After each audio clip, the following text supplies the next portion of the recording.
I'd like to call the meeting to order.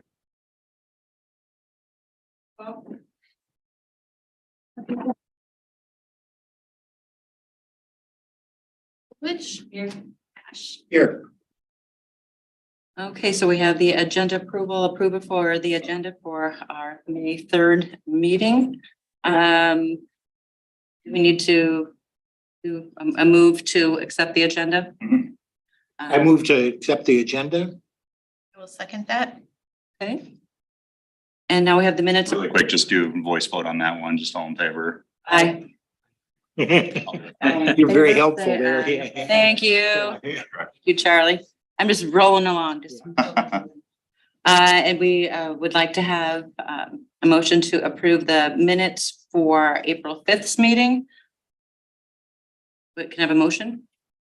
I move that we accept the minutes from the April meeting. Second. All in favor? Aye. New business. Okay, A here, we're going to consider requests from Rod and Angela McLevy for a variance for a property located at lot 62 of the Millbrook Plat 2 subdivision. So do we have anyone here who? We'll give our presentation first and then Perfect, there we go. try to get the.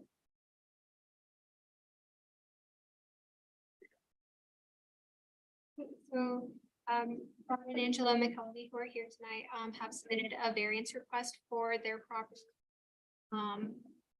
At lot 62 of the Millbrook subdivision. This is the address lot. The application for the variance includes a variance request to allow for an accessory structure to be placed on a vacant lot with no primary use established and to exceed the maximum allowable square footage for an accessory structure by 200 feet. So as mentioned, this variance request is to allow for an accessory structure to be placed on this property. Zoning code does not allow for accessory structures to be placed on a property without a primary use established. The request is also to allow it to exceed the maximum allowable by 200 square feet. Currently, the zoning code only allows for up to 1,800 square feet in size for accessory structures. In initial conversations, the applicant had shown restroom and office facilities within the proposed structures. In those conversations, the applicant did indicate to staff that there would potentially be organizational meetings with the Warren County Soil and Water Conservation. Staff isn't sure if the applicant still intends on using the structure for these meetings, but could expand more in later discussion. So the applicant does plan on putting sewer and water connection to the building. The above image on the screen shows the existing lot as platted in the Millbrook subdivision. The purple highlighted areas show the location of easements on the plat. There are multiple easements located on the property, including a storm sewer easement and overland flowage, and a detention pond easement. These easements don't preclude the property from being developable within these areas. And then the next slide will just show a gradual fade into an aerial image to see where these locations are. So this is where that detention basin would be located generally in. Chapter 16504 subsection 2 sets the purpose and intent and general regulations for accessory structures. Two variances. Well, the first one would be to the code section that's displayed on the screen. And so that just reads, no accessory structures shall be constructed upon a lot until the construction of the main or principal building has been commenced. And no accessory structure shall be used if the main or principal building has been unused for a period of 6 months or longer. Accessory buildings shall not be used for dwelling purposes except for approved accessory dwellings as defined in the chapter. In the lot's current condition, it doesn't contain an established main or principal building. The applicant is also requesting a variance to the above code section as well, which reads that accessory buildings and structures shall be limited to a maximum of 2 total buildings. including a garage, of which all total accessory buildings shall not occupy more than 10% of the total lot area, nor exceed a total square footage of 1,800 square feet. The size of the structures, the size of the structure would exceed that amount by 200 square feet. So now overviewing the findings of fact, which is included in the staff report. Each of these findings of fact do need to be found favorably by the Board of Adjustment in order for the variance to be approved. This first one just asks whether special conditions or circumstances exist which are peculiar to the land that are not applicable to other like zone properties.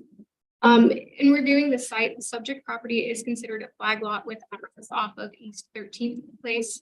A flag lot is characterized by a long, narrow strip that is used for driveway purposes only. Flag lots can be developable, however, would have a further setback from the public street. The subject property also does contain multiple easements. However, as shown, the location of the easements don't having a house on the property or being developed for a primary use structure and meeting the zoning code requirements. Additionally, the site does contain some sloping near the dry detention basin. However, the terrain of the property outside of this area does not appear to be hindering development. If either of these did have an impact, it is likely that an 800 square foot accessory structure would not be able to be located on the property. Lastly, their staff finds that no special circumstances exist that would be peculiar to the land that would warrant an accessory structure larger than maximum allowable in the zoning district. The second finding of fact asks if a right would be deprived of the property owner that is commonly enjoyed by other property. Properties within the R2 zoning district are not allowed to build an accessory structure that is bigger than 18 square feet. If the application was approved, the applicant would be granted a right that other properties within the zoning district do not have. Likewise, the application of the size requirement doesn't constitute an unnecessary hardship on the applicant, but more so an inconvenience. In the initial application for the building permit, the applicant did show the restroom and office facility within the building. If they're proposed, they're not necessary nor incidental to what the applicant has stated the need for the building is, and could reduce the size of the accessory structure if removed. The zoning code is also clear in its purpose and intent of the related code sections regarding accessory structures on vacant lots and accessory size requirements. If an approval for a variance was approved, it would adversely affect the order and general welfare of the neighborhood, as the structure would not meet neighborhood expectations of enforcement and compliance with city zoning regulations. The third finding of fact asks whether conditions or hardships experienced by the applicant are self-imposed.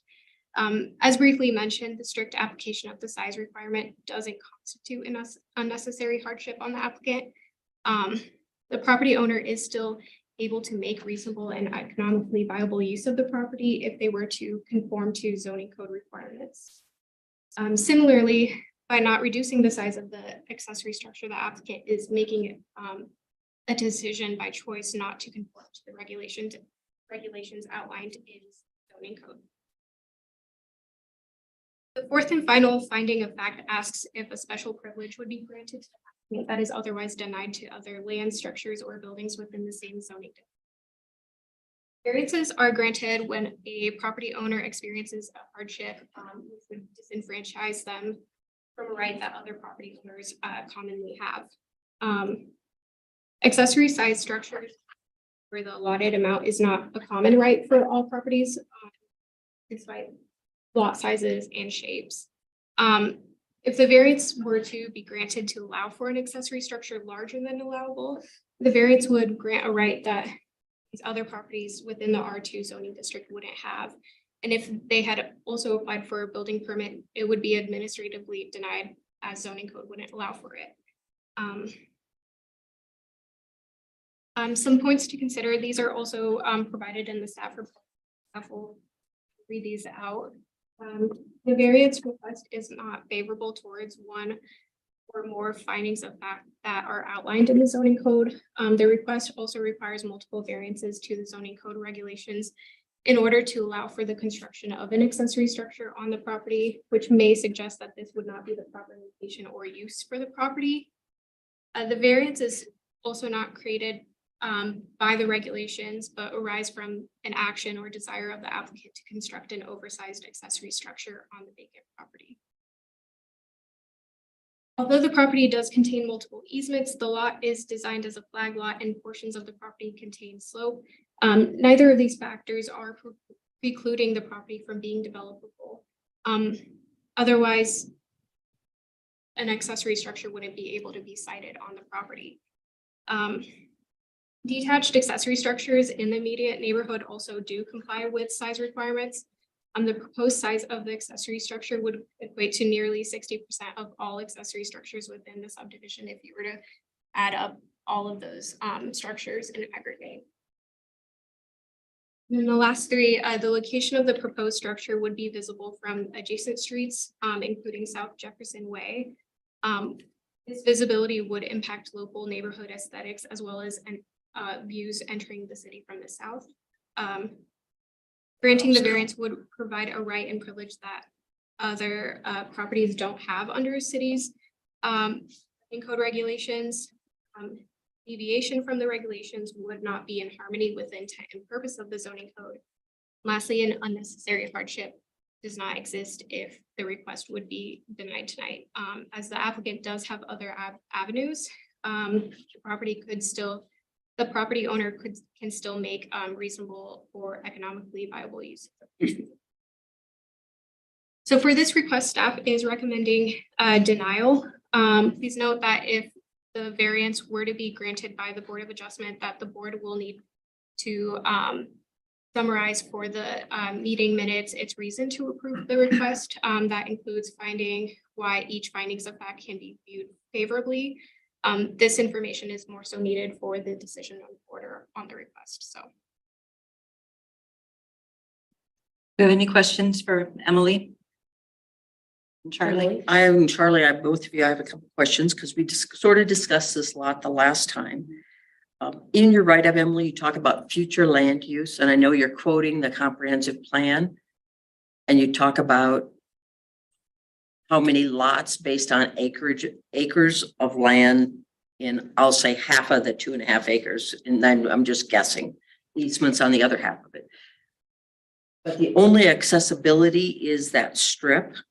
Is that correct? And that's correct, right? There's no way to have access off 65, 69, no plan for that off 69, 65, 69 that would then take, go over the easements. You know, I don't know what that would be. Not without some major engineering to redo that area and figure out the sewer lines, water lines, all the detention basins and things like that. Then is that strip, if someone even used that, I mean, let's say you sold off something for a lot. I suppose you'd have to have it replatted. If you divided that lot, is it possible to so it'd have to be replatted? And could emergency access, could fire, police, Yeah. is it even 20? I thought it was last time we discussed it at 16 or 18 feet wide. Yeah, well, the easement, I believe, not the easement, the flag portion of the lot that comes down, I think is 20 feet through there. And that's our minimum street frontage for a buildable lot in our. Last month, we talked about it being 16 or 18. Well, so, yeah, on this one, I don't know. I'd have to look. I thought I saw one of the exhibits that Emily had up there that it showed that it was 20 on the plat, but yeah. So again, that's our minimum requirement for street frontage to be buildable, which allows flag lots. We try to avoid them when we can in certain situations, but right now our subdivision code. And I know this was platted before you got here. 100%. As somebody from Indianola, and I don't know if there's people here to speak for or against it other than you guys. If it was such great land to build on, I think the builder would have built on it. I mean, it's like a cleanup, to me, and I'm a person that against big buildings, so large storage facilities within the residential, I'll say that. So I will speak to that in a second, but it seems like it's a cleanup of something that wasn't correct? Yeah, and Many years ago. I can't speak to the past because I don't know and I don't have anything to back this up. I've been told in the past that I think when the subdivision was platted, that there was at one point this was discussed as either the city buying it or it was going to be dedicated to the city as parkland. Something happened along the way that didn't happen. I can't speak to why or how. Maybe the applicant can when he's got an opportunity to talk, just from living out there, but that's my understanding of it. So yeah, if it's something we were reviewing in modern day, I think we would try to avoid a giant lot in the middle here unless we had clear intention that it was going to be dedicated for parkland, and kind of look at that and how the land's developed and possibly get something in there, maybe a connecting road between the two halves of that subdivision. But ultimately, we have to deal with the hand that's been dealt on. That's there. Yeah. I agree.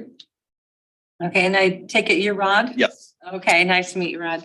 So would you like to comment?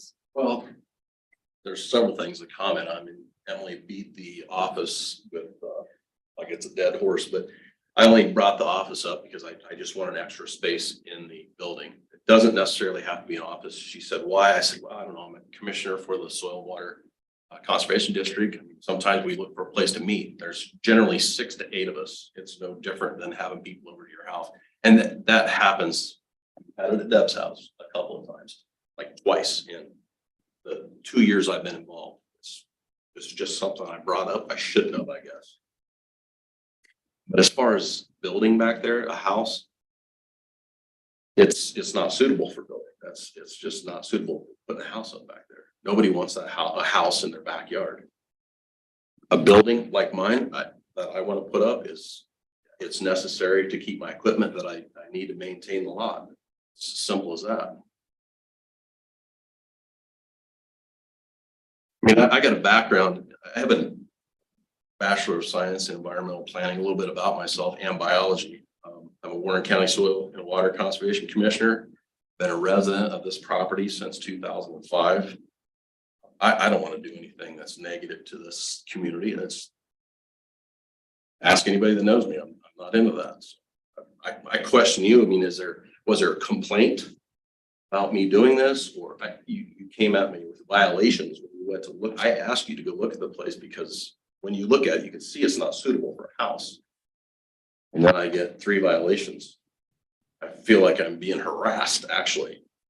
I mean, was there a complaint for those violations? For one thing, I know we're talking about the variance, but they kind of combine. Oh, and to speak to that, I don't believe there was a complaint on it. I think when this initial building permit application came in, we realized at that point that there were some things that had taken place. And just to effectuate that, we did have what we presumed to be a few violations on the property. Noticed that, and then working through Rod, of the 3 that I think we initially issued, we realized that 2 of them actually were not violations. Just after we got a little bit more information, and that happens in code enforcement all the time. Sometimes things are grandfathered in, and we just need more information to establish dates to realize when things get grandfathered in. But I think we did have the one holdup still on the gravel driveway. It just seems you're going to no end to keep me from putting up a building back there. I can't believe I'm sitting here fighting to pay more taxes than actually pays a lot of people's wages in this room. It seems very strange to me. And I'm not asking for something that's out of line. You commented that the accumulation of all the buildings in my neighborhood wouldn't equal 60% of what I want to build. Well, my neighborhood, there's small lots. This is a large lot. It's not the same. It's completely different than the lots where a house is built in my neighborhood. If they had 2.55 extra acres, I would say they'd probably have a bigger building up, but they don't. They're small lots. I can't help the way the neighborhood was laid out. It doesn't.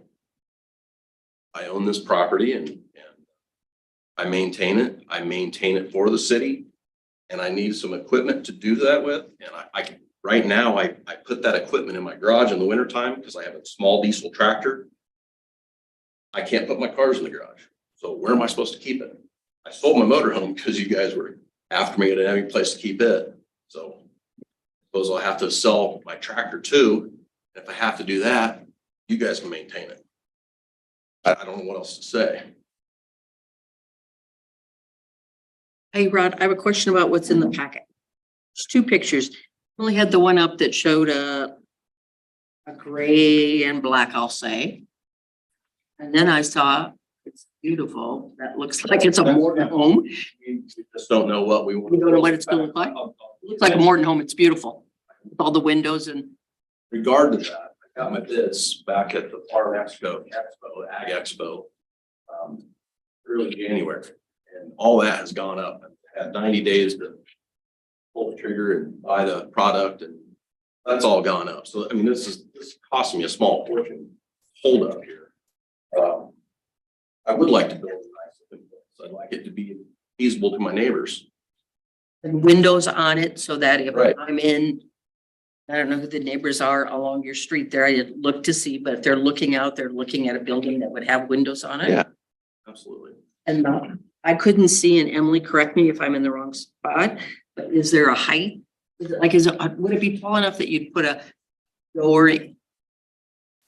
I live that I have enough that it's tall enough for a motorhome. Is that the kind of door? That's what I was thinking, keep a motorhome in there, but I got a violation. But you're no longer camping. So I sold it, so. We've done for years and years and years, and now I had to sell it because I didn't have any place else to put it. So how tall would it be? I was asking for 14-foot sidewalls. I could get by with 13 and still have the same size door.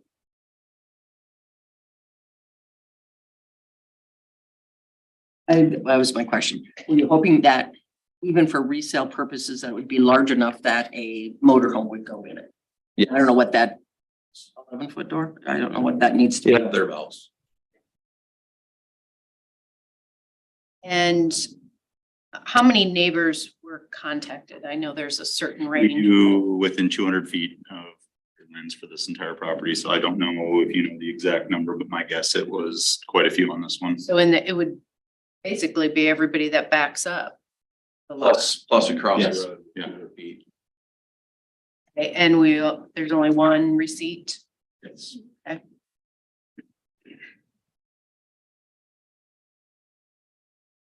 And so no complaints that came in. Not that I'm aware of. I've talked to all my neighbors, they're supportive. A lot of them asked if they would like me to, them to come. So. I didn't want to take up their time.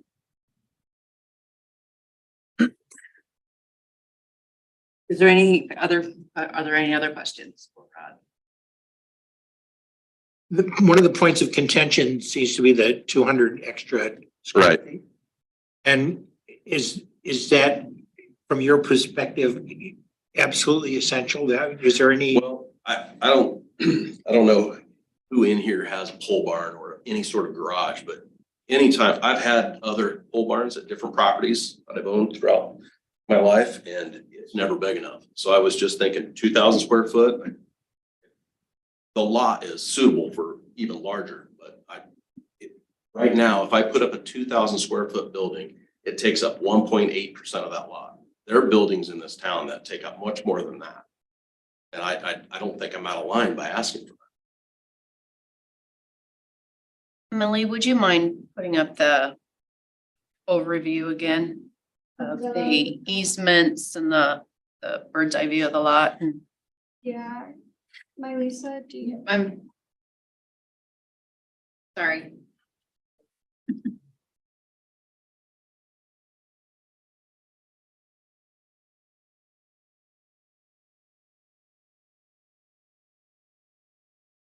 Was there anyone here who would like to speak on Rod's behalf?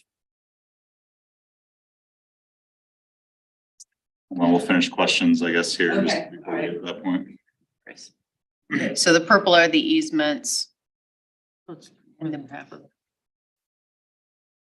You see the narrow drive, that's between my house and my neighbors. That's if you wanted to build a house back there, you're in my backyard. That's all there is to it. If somebody puts a house up back there, I wouldn't want it back there. It would lessen the value of my property. Just having a building back there that I use, or whoever used to keep their equipment to maintain the lot, I don't think is out of the question. It's different than having a family live back there. And Rod, if this lot the vacant lot, I'll call it vacant, but your second lot was connected to the lot which your home is, which I know is number 20. If that's connected as one large lot, meaning, because we've had this discussion before, that when you win the lottery and you move away, when one sells, they both sell, so that a business, we ensure for future generations, I'm talking old today, when you ensure that a business doesn't go in there sometime in the future. Is that something you've ever considered? I have considered, in fact, I asked if there was some way we could work something. When I went in, I was looking for solutions. I thought folks would help me with that. Instead, I got the violations. So that was on the table at one time. The more I learned about it, I thought, well, shoot, let's just see what we can do, keeping them separate. Just in case I want to sell one off, it could be difficult to sell them both together, just because it's going to be. You're the lucky guy with almost 3 acres in town. Right. But I don't have, I'm not a stickler on that. I don't know what it does to my taxes. I don't either. And I did try to figure that out, but I don't know. I don't know what it does, but I know that it would be more putting a building on. Emily, is that, because one of the issues is that it's on a lot without a primary residence. If those two could be connected together, is that an option? Yeah, definitely. And that's something that I have to go through planning and zoning and city council for approval to combine the two lots. And I believe that we did discuss that. At one point, that takes care of the one variance. We're still then sitting at the variance to allow for the extra 200 square feet. And then sans whatever else I think is on the property too, because the 1,800 square feet is cumulative square feet of all accessory buildings too. So it's one thing to note, but we'd be looking at a variance for additional square I footage. have a question. So to get into it's a city question, I think, to get into all the easements, how do we get into the water main easement and where do people go in at? So what Emily's got highlighted on the screen here in purple is just the easements on that lot 62. So if you take that up, there's still easements that go from the road down through the side property lines in certain areas there. So those are how we would access those if we needed to. Okay. There is, the ones of water. So there's literally a water main that connects the two, the north and south portions of that development together. Same thing with sewers. So. And again, as I said last month, I thought it was a drainage for both those sections. So in essence, by combining the two, it would eliminate some of the issues that we're having here, correct? The variance about having an accessory building on a vacant piece of ground then be eliminated. We'd still be talking variance on the size. square footage, yes. And what would it take for us to achieve that? To get them combined together? It requires a subdivision plat, so you'd have to get a surveyor essentially to put together a subdivision plat to combine those two into one. It'd have to go through a process for both planning and zoning commission and city council review it. I don't foresee too many issues with that. I mean, it's one of those things where, again, we're the hand that we're dealt with the way this subdivision was laid out initially, and it's probably the best alternative. So some of the discussion already is about reselling sometime along the road. And it just seems to me like this makes for a more compelling situation. That's the only difference is, then you couldn't sell the house separate from the accessory building if they're combined together. And from our standpoint, I think that's a good thing, just in my opinion, just because if you sell this accessory building off separately and somebody owns that's not in the area, sometimes issues can happen down the road. And as far as real estate goes, in order to purchase a large lot like this with just an accessory building on it, it'd be extremely difficult to get a price on that and to find a comparable. And so. Well, I can tell you a little bit on that is we thought if we ever sold our house, we would need the lot with the building on it for ourselves. We plan to do a little travel and then have a home base, keep your stuff, and that would be part of that. So then you would need, in a situation like that, you would need an easement coming through from your current home to here. It already exists. It's already there, it's already there. It's just narrow and perfect, especially if another family was living back there. But again, I'm okay with that. The concern with somebody buying it and putting a business in there or what have you, I mean, it is zoned. Right, but but it's still, I get it. Understand. nobody could. That's happened, yeah. So is it something that you're open to though, as far as combining these? I'm open to it. look at the costs again, I getting more and more money wrapped up in this. I haven't. Concrete. And Charlie, before we call a question and vote, is there a way that, because we know that if this would be all be approved, Rod was interested in moving ahead quickly, is how quickly could we Timeline. get to P and Z?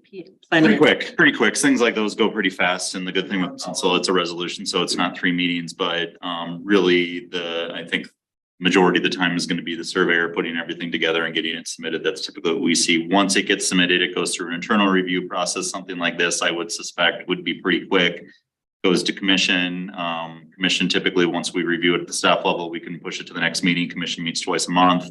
And then usually from the commission meeting, it goes from a Tuesday to the next Monday where council's approving it. So it typically goes pretty fast. And would it need to come back to us for building size or? It depends, I guess, on what happens here tonight. I mean, we do have 2 variance requests essentially in the one here. So if we're going down that route, you could approve one and not approve another one. So like if you said no on the vacant lot, yes on the size, then we still can issue a building permit until the 2 are combined. I know in my research, I did find that other communities are kind of combining some of these vacant lots so that they don't have odd, it's just cleanup. It's just cleanup that needs to be done. So is anyone from the audience here wanting to speak on behalf or opposition to Rod? Okay, Position. okay. You'd like to come forward? Sure.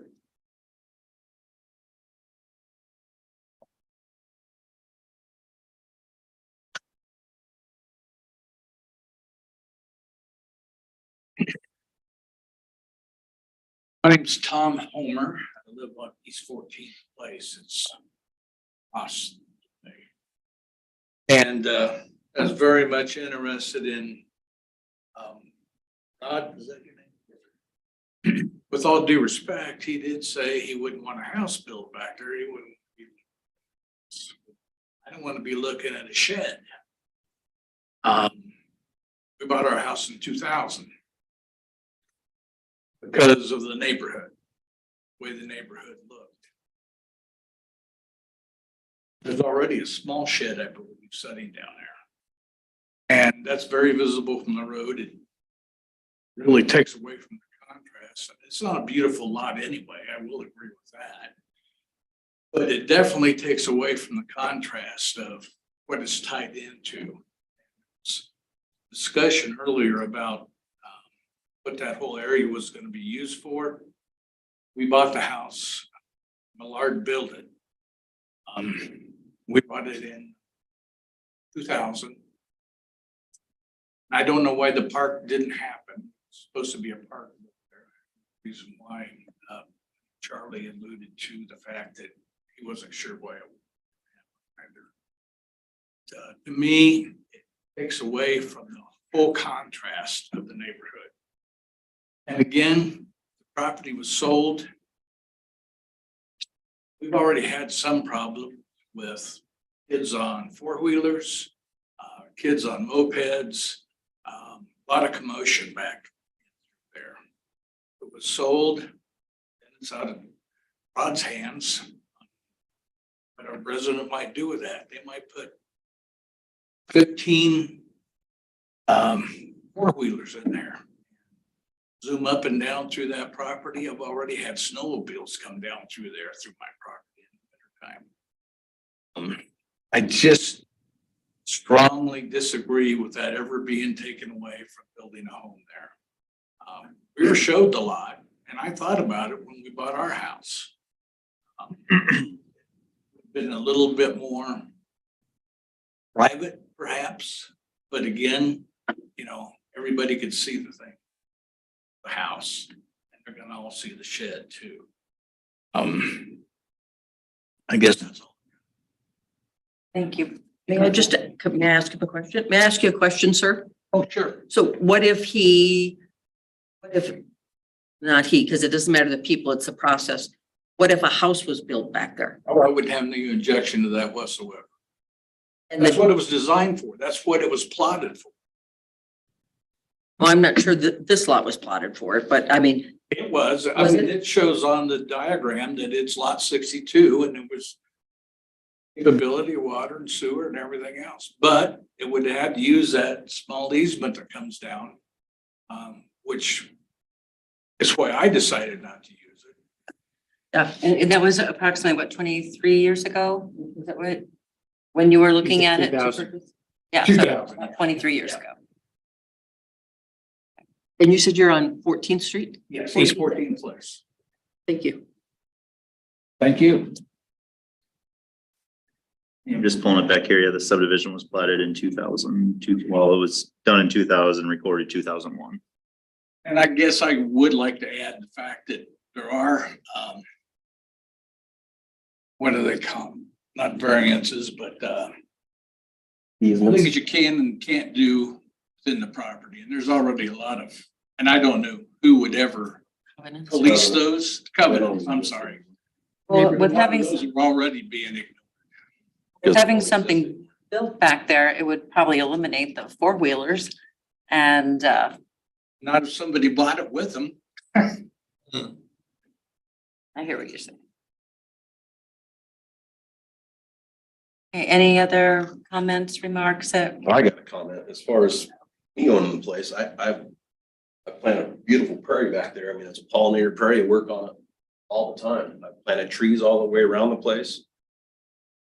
I don't know, you don't like the look of a pole barn. I guess that's your prerogative, but I take care of the property. I don't know about any four-wheelers back there. Nobody's been back there since I've owned the place. Must be hearing things. okay, sir, would you like to, Yes, I would like to. why don't you come forward, please? Thank you. Afternoon. I'm Mark Sika. I'm here with Paul and Bethany. We're his neighbors to the east. We moved into our house. We purchased the property 2 years ago. The only reason we purchased this property is because Rod and Angie own that piece of land first, and it was so well put together and maintained. Yes, Rod, I'm like, who takes care of this for whoever? He says, I take care of it. He walked me through the full land. Every single shrub, every shrub has a history. Every piece of grass has history. He takes care of it religiously. We've lived there almost 2 years. I have never heard a four-wheeler. Quiet people, we like it quiet. The neighborhood, trees on the other side, never heard a four-wheeler, heard a snowmobile. I do hear a tractor 3 times a year, but there's a field out there that someone plants. So in that regard, not sure where four-wheelers come from, but they're not there when I'm home. And we are on top of the property. Actually, we can see everything. Our house down to 65th, whatever, the neighbors there. And I asked Rod one time, how come you don't have a pole barn? And so then when he approached me with the idea, I welcomed the idea I guess we don't have any benefits from it other than there was a pole barn there. I wouldn't have to see all the neighbors behind. So I saw the plan. It's a beautiful building. I welcome the idea. I wanted to come here today to see both sides of the story. Obviously, Rod's my neighbor, so I heard his story and Angie's side of the story. I wanted to hear city and what you have to say. As a neighbor, I know I don't speak just for myself, but for other neighbors too. We have no problem with that. And as far as that white building that you mentioned, sir, that little shed, nicely painted shed. It doesn't look like a piece of junk, if you will. Rod maintains it as well. I don't have a problem with that, and I drive by that driveway. It doesn't bother me one bit. I see it from my deck, doesn't bother me one bit. Just on behalf, that's what I wanted to add to it. Thank you. Thank you, we appreciate it. Any other comments? Any other questions for Rod? Okay, so what I feel we should do then is make a motion to approve, because we need to do things in a positive, correct? Yes. Yep. To approve the variance. Good idea, yeah. Yep. I would like to make a motion that we approve the variance for structure being built. Is that what we're needing? Well, so again, just before we get to that point, I guess, remember, there's two variances on the table. I'll let you guys decide how you want to handle it. You can make individual motions for each one. You can do them both together. And Motion for you since you're running. Yes, go for it. So I'd like to make a motion that approves the building 1,800 feet or less and 1,800 square feet. 1,800 square feet or less with reasonable, and I should have a number, sidewall, so it's not two-story building. And that it is, the two lots need to be, your concession is that the two lots have to be combined. And that's for future purposes. So one in time, parts to that. Really, so, sorry, go ahead. Help me. I was gonna say, essentially what you're doing is saying the accessory building has to be under 1,800 square feet 1,800 or under, yes. 1,800 or under. and it has to be combined. The two lots So- combined as one. So you're not, so the motion that I believe you're making would be to deny both of the variance requests. And then that would be the alternative would be for the applicant to go back, combine, and then keep under 1,800 square feet. Correct. Yes. I guess I'll do it that way. And I'll second that. Well, so, yeah, sorry, I was an attorney sitting here sometimes, so I guess the motion, if you would be willing to make an amendment to the motion to me should be, motion to approve both variances.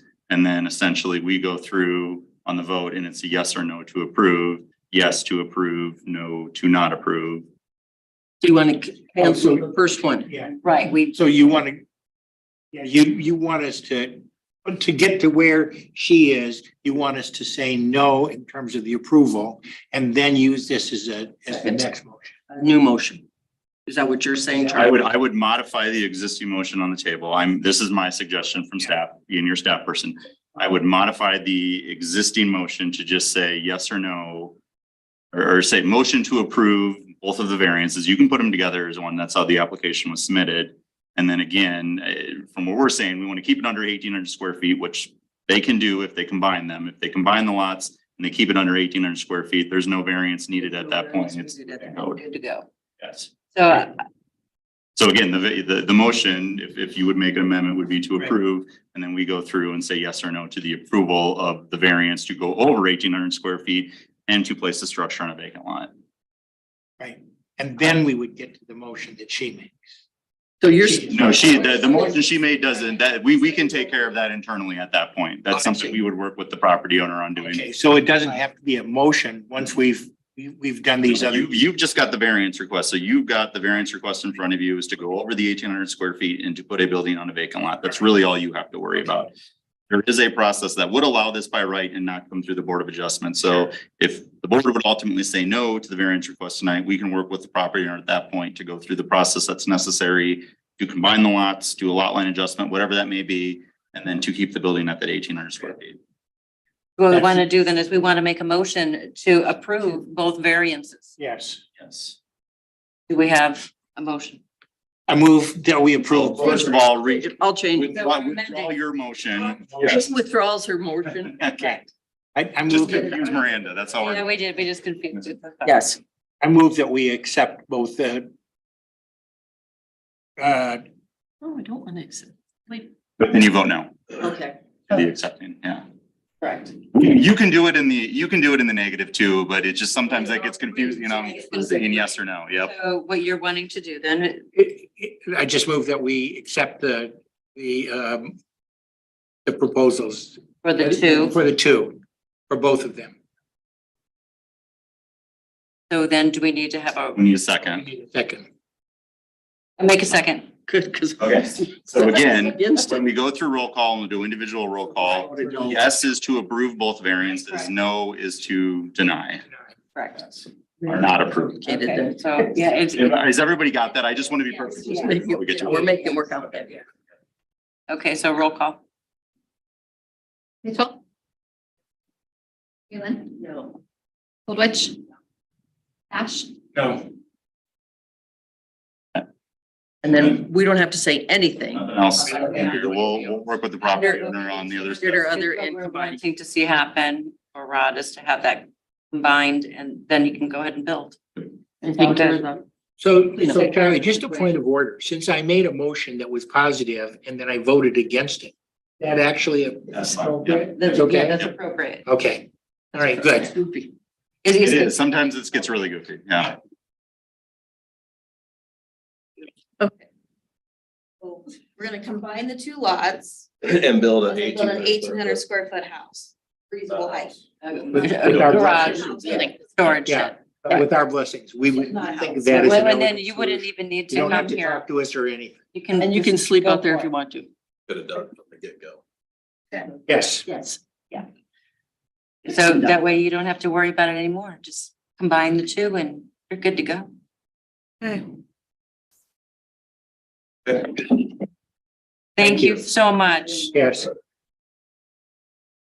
Okay. So our second line of business would be to consider a request from Sandhills Energy LLC on behalf of Indianola Municipal Utilities for a special use permit for ground mounted solar energy systems located at 1602 South K Street. Staff report on that?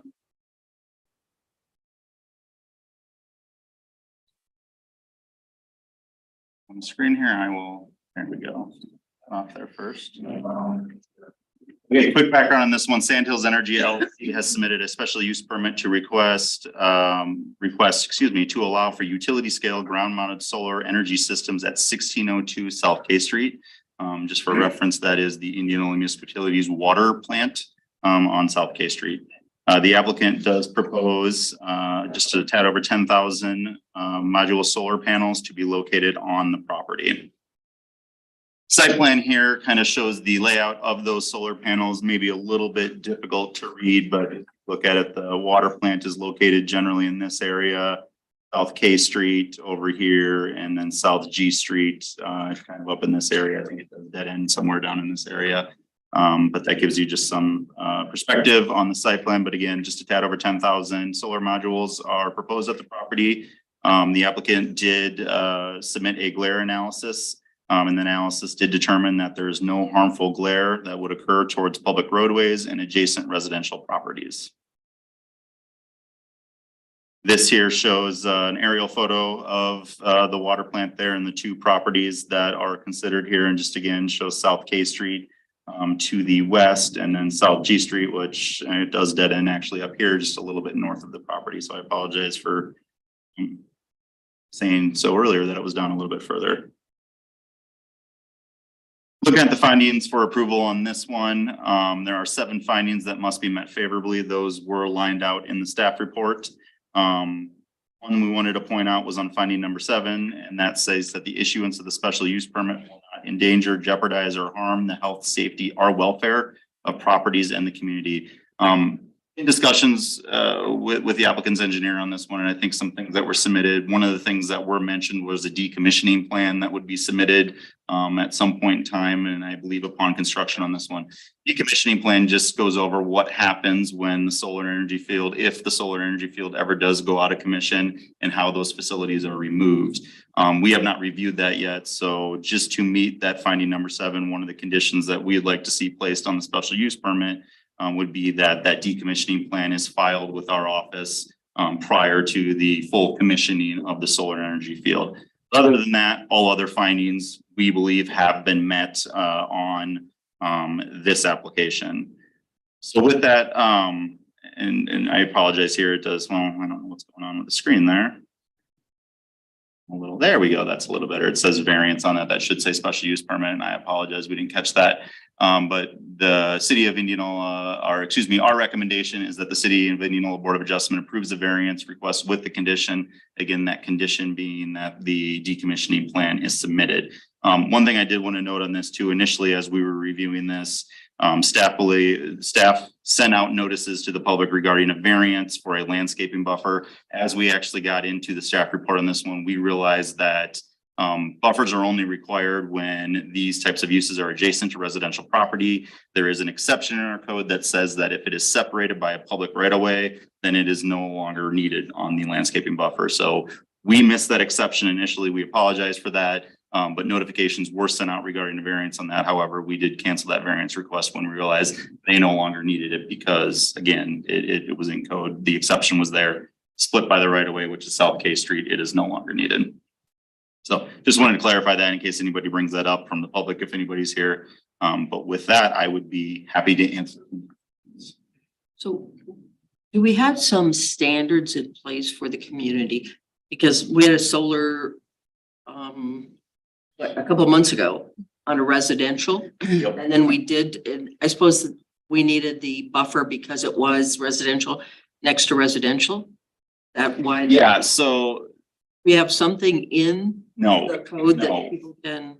Not on these utility scale solar energy fields. That's something that our code, when it was adopted, actually did not. So we. Wouldn't expect it, I guess, on this. Yeah, I know, and it just was something, so when we covered solar energy in our new zoning code update, it was roof mounted and ground mounted on individual residential properties is what we focused on. We never did utility scale. However, there is a use in our zoning code, that talks about energy or electrical distribution centers essentially. So we grouped it in this, and that does require a special use permit, which is why we're here, but there are no individual standards for that. And is this a permit that just came in? I mean, I think it's been in the works for a while. Did this special request for it? Yeah, we got the site plan probably, I was gonna say it was about 2 months ago, but Emily said it was February, so. We've been reviewing it internally. We had to go through a process. Initially, we wanted to make sure there was no impervious surface being placed down, which there is not, because we were fearful that that would trigger stormwater management things, because obviously you have excessive runoff from that, but we needed to verify a few things through that process. And it's typical with site plans. Sometimes these just take a few months to get to the approval body. So is this going to assist in lowering utility bills for? I'm gonna defer that to the applicant. I believe they have more information on that, but I don't want to speak. I'm not that informed on all of this stuff. So. All right, the I think appropriate considerations here, the important considerations is that the contract that the IMU Board of Trustees has signed is at a rate, the purchase power is at a rate that is lower than our current conventional methods. And we do have that locked and fixed for a 25-year period. The whole reason we were attracted to this project, we weren't initially considering it as it came through some of our wholesale suppliers chains. But the price for us was attractive. And I think this has been a priority for the board to explore. And we were kind of waiting for the right price and the right contract. This was it, and between its lower initial cost and being a fixed production for the next 25 years. With everything else that's going up, inflationary, the considerable standard, our current contract is locked at a 0.5% per year inflationary number. So.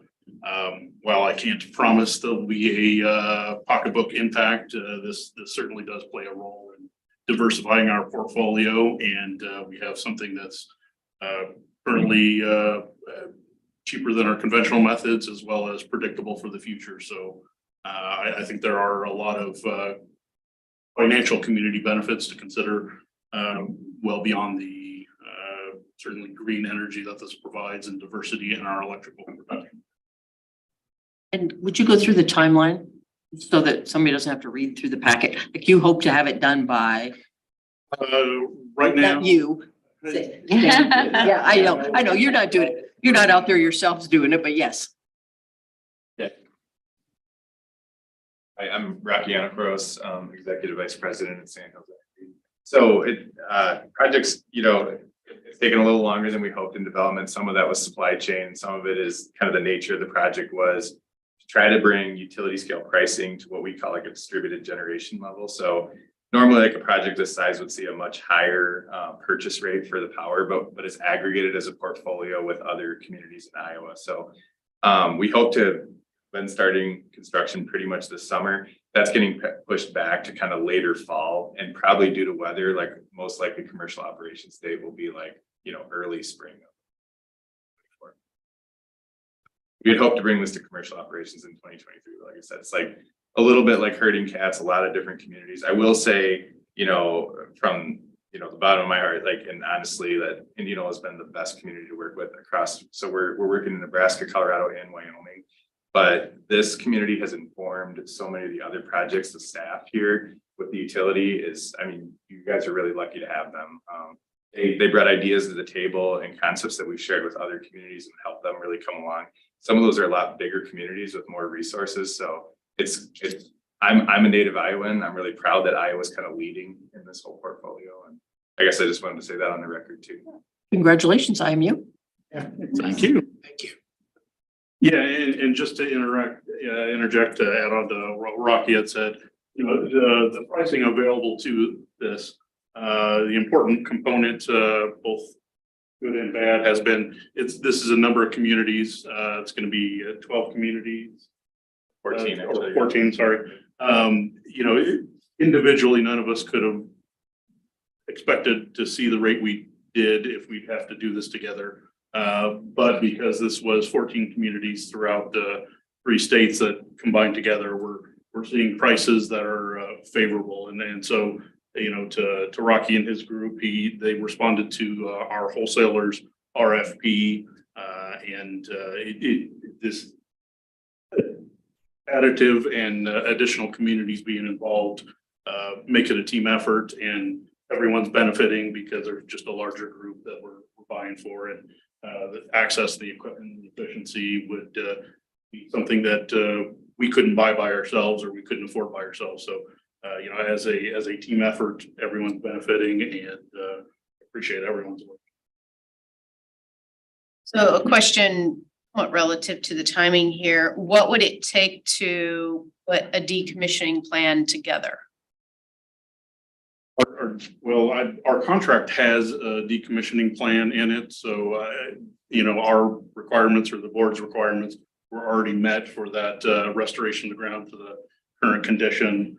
I think, not to simplify, but it's kind of a cut and paste. We can take it right out of that contract that they've already signed and agreed to, and I think that would be acceptable. The city, you guys haven't seen it? Yeah, okay. So it's in place. All you have to do is submit it. Thank Yeah, you. it's been agreed to by all parties. All right. Good to know. So not part of it, and it's not part of the special use, but I have to say that when K Street gets done all the way down and that other plat, if somebody starts to build there, I know IMU, I'm positive, I know IMUs can be good neighbors, and if there needs to be some sort of bushes, something, buffer, if it's visual, and you won't know until you get in there and see it, but I know you'll take care of it. So I'm just putting my 2 cents in. Really quick, and I'll speak to that too, because I know Ben's had conversations with Chris. I've had conversations with Ben on it, and that was one thing with the buffer we were always concerned about too, is when K Street went in, that buffer goes in when we were initially talking about it. Does the construction then start taking some of that shrubbery, bush, whatever it is out? One thing we did say is I think it's going to be kind of a good maybe test to see what happens, what the effects are, and when K Street's done, that is definitely something that we, the city, with IMU's assistance, potentially, we'll look at something if we do find the need that it is there. Now, I will say, I've been driving around West Des Moines, and there's an apartment that looks right down on, solar arrays, and it doesn't seem to bother anyone. But for part of Indianola and for thinking for the future, just, be good partners about it, but you will. Yeah, absolutely. That, like I said, I met with all the neighbors, or at least that would answer the door, most of the neighbors. Well, there's not a lot out there. Yeah, of those group of people, some people were kind of apathetic about it, wanted to just get back to dinner and go upon their day, were negatively concerned. But generally, most people were excited about this. And I think, given what could go on with this, a nice quiet solar field does make a good long-term neighbor. I would think so. No wild parties and stuff like that. No 4-wheelers or anything. Thank you. So is there anyone else who would like to speak on behalf or in opposition for the solar panels and? Good. I guess I just want to say, I went out with Chris and he did an exceptional job sharing the news with the neighbors and they were very excited. So he's very supportive of IMU and their. Wonderful. Thank you. Very good. Thank you. So I would like to call for a motion to approve the variance for, I'll move that. Special use permit. I will move the special use permit with the conditions that are stated, which is decommissioning plan, as stated in the staff report. Second that? oh, Whalen, Yes. Coolidge, yes. Batch, Yes. Yes. Okay, any other comments that this evening? Really quick, and it wasn't on your agenda, and I'm comfortable still doing this without it being on your agenda, but we still need to talk discussion of chair and vice chair. Thank you all for coming. So last time we talked I think there was a few options. We could wait till the fifth member gets appointed. We are working hard behind the scenes to try to get people. Boards and commissions I'm responsible for right now, we have 4 vacancies, so we're working pretty hard to get some of those filled. So do you want to continue with how we're operating with just having the vice chair run meetings until the 5th person gets here and then we can go from there? Or do you want to? I think Jane needs, or Amy or Lee need to be like there. No, we all, I'm okay with vice, but Renee's doing a great job and we'll cover, and we'll back her up. Yeah, wait till the 5th person.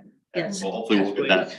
And then I will make a plea to the Board of Adjustment as well. If you know of anybody who would like to serve on the Board of Adjustment, please have them contact me. I can give them whatever information they need, but planning and zoning and Board of Adjustment, any of them. But yeah, we need, we're looking for people to fill some positions, so. And I guess that's, as a citizen of Indianola, that's something we need to be concerned with. If people, for whatever reason, aren't wanting to step up, whether they think it's too time consuming or I feel like there's no benefit, or they're not getting something out of it, or they don't want to be harassed, whatever the reason is. Yeah. Well, and with that said, if anyone is talking to anyone and they have hesitations or just want a reference, I'm willing to be a reference. Perfect. So For that. of course. Just if you're having conversations with anybody and you think somebody would be good, just mention it. I appreciate the help. would a family member be conflict of interest? No, but you mean a family member of yours? Yes. I don't think so, no. Okay. Yeah, then he should, he'd be good. There is. Yeah, I'll take a look at that. I know. Yeah, take a look at that. There's a quirky thing in state code that says only, is Keith is he a real estate agent? Yes. Yeah, there's a quirky thing in state code that limits the number of real estate agents you can have on a Board of Adjustment. I don't remember what that number is. About it. Does that make sense though? That Yeah, it makes sense. It makes sense. Sure does. But I'll check into that and I'll shoot you an email. I move we adjourn. I was just gonna say, do we have a motion to adjourn? I will second that. Our meeting is adjourned. All in favor? Ryan. I mean, if anybody says no to that, you're gonna have to look at that. It's probably one of the longest